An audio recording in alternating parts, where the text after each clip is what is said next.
In 1949, Mao's regime took over China in hopes to get China back on the right track after imperial lead.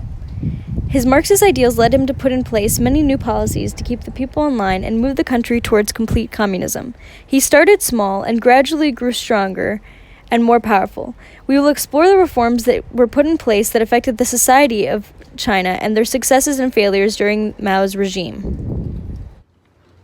Hello, I'm Sage, and I will be talking about the reforms that deal with healthcare, education, women's rights, and religion and culture.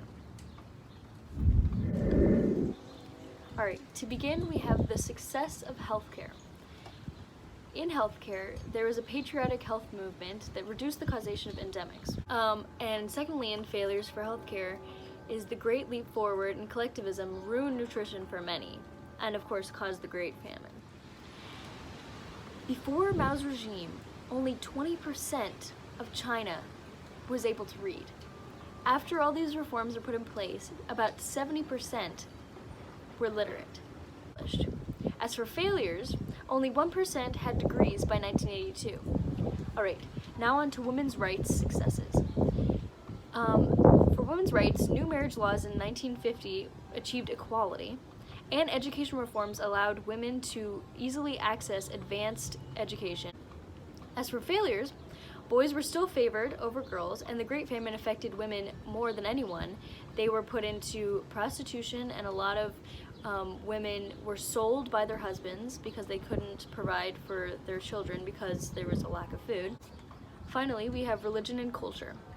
Some successes for religion and culture is traditional art was still allowed to be made, so traditional Chinese art, and art that was influenced by the Soviet Union was allowed to be made as well. And as for failures, all religious centers were closed or torn down, so a lot of, there's not many temples or synagogues or churches or anything left from the old world in China. And now an OPCVL. In Women in the Chinese Revolution, an article by Revolutionary Publications, the article references a variety of objective sources published decades after the aforementioned time period. This array of resources provides credibility and varied information for the author to base their conclusions upon. However, there are no primary sources from women who experienced this treatment and time period in China. This lack of direct experience limits the ability for the reader to see through the eyes of the subject of the article, and therefore their ability to understand the situation completely. Now some very high-quality propaganda.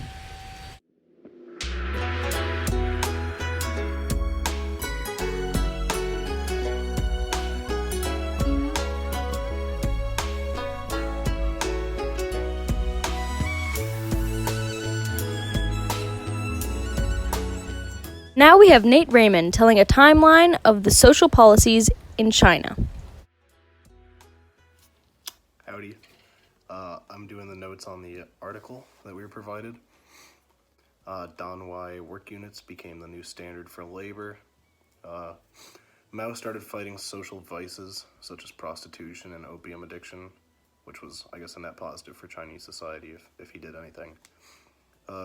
Collectivization became the new standard. Collectivization was the pooling of land and resources of up to 10 families into one mutual aid team, or MAT.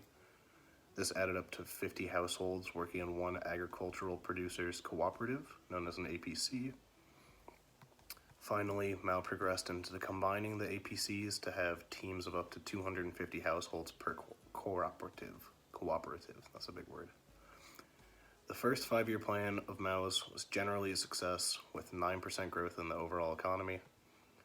The 5-year plan also increased the average lifespan of a Chinese citizen by 20 years, which is pretty impressive. The peak of this 5-year plan led to the 100 Flowers campaign, which was ultimately a setup to weed out anybody who didn't support the CCP or Mao directly. The second 5-year plan is better known as the Great Leap Forward, and that was launched in 1958.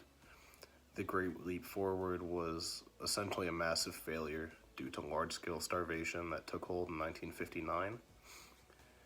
What sets the Great Leap Forward apart, essentially, is the widespread death from famine.